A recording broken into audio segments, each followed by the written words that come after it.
ইতিমধ্যে আমাদের এই প্যান্ডেলে বা আমার ধর্মসভায় উপস্থিত হয়েছেন সুদূর আলমগঞ্জ থেকে আসা আশরাফুল ভাই। তো ওনাকে নিজের পরিচয় দেওয়ার জন্য আমি অনুরোধ করলাম এবং নিজের চুমু একদম খুব সময় কম 2-3 মিনিট নিজের পরিচয় দেওয়ার জন্য অনুরোধ করছি এবং সম্বর্ধনা দেওয়ার জন্য অনুরোধ করলাম।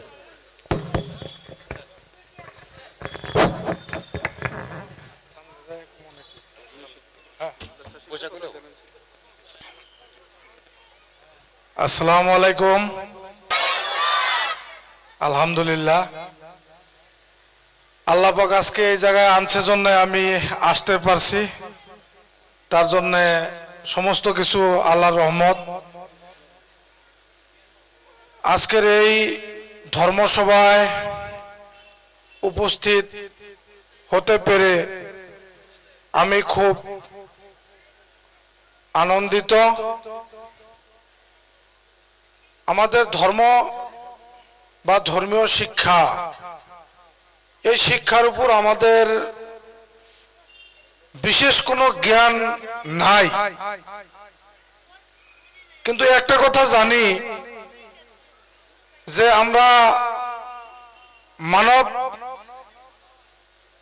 জীবন, আমাদের 18,000 মখলুকাতের ভিতরে মানুষ সব থেকে বড়, মানুষ সব থেকে বুঝে এবং এটাকে বলে আশরাফুল মখলুকাত, সর্বশ্রেষ্ঠ যাকে বলা হয়। আমরা সেই মখলুকাত, আমরা সবাই আল্লাহ পাকের রহমত যে আমরা মানুষ হিসেবে জন্মগ্রহণ করছি। তাই ইসলাম আমরা সবাই যাতে দিনের কাজ করতে পারি, সবাই যাতে 5 ওয়াক্ত নামাজ, রোজা, ইসলামের হুকুম, হজ, এই সমস্ত বেসিক ইসলামিক যে কাজগুলো, এই কাজগুলো যেন আল্লাহ পাক সবাইকে করার জন্য তৌফিক দেয়। এবং আপনাদের কাছে আমিও দোয়া চাই যে আমিও যাতে ইসলামের নীতিমতে ইনশাল্লাহ চলতে পারি। এতটুকু দোয়া আমি আপনাদের থেকে পাবো তো ইনশাল্লাহ। তাই সবাইকে অনেক অনেক ধন্যবাদ জানাইয়া, অনেক আলিম উলামাগণ এখানে আসছেন, ওনাদের খুব সুন্দর মধুর ওয়াজ আপনারা শুনবেন। আমার বাড়িটা পর্বতঝরা খুঁটাবাগড়া। আজকে এই ভাওরাগুড়ি অঞ্চলের এই আমাদের এত সুন্দর একটা ধর্মসভায় উপস্থিত হতে পেরে আমি খুব সুখী অনুভব করছি। এবং এই ধর্মসভাতে আল্লাহ পাকে যতটুকু দেওয়ার জন্য তৌফিক দিয়েছেন, আল্লাহ পাক দিলেই তো আমি দিতে পারবো, তাই না?